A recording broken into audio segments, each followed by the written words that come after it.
आपल्या भारतीय लोकांना शक्यतो नवीन काही गोष्टी शिकून घेण्याचा रस अजिबात नसतो, म्हणूनच आपण मागे आहोत। असं का तुम्ही म्हणताल? आम्ही तर खूप शिक्षण घेतलं आहे आणि तुम्ही असं कसं म्हणताय? ते शिक्षण, पुस्तकी शिक्षण काही कामाचं नाही।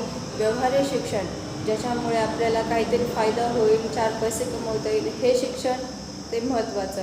आणि स्त्रियांना कमी लेखतो आपण, ते मूळ कारण आहे।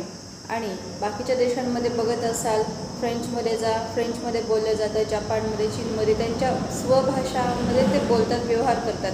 पण आपण भारतामध्ये राहून देखील देश स्वतंत्र होऊन बराच काळ लोटूनही आपण अजूनही इंग्रजीला प्राधान्य देत आहोत। हे कितपत बरोबर आहे, याविषयी आपण जागरूक व्हायला पाहिजे की नाही?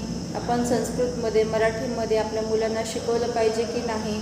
आपल्या संस्कृतीला जपलं पाहिजे की नाही?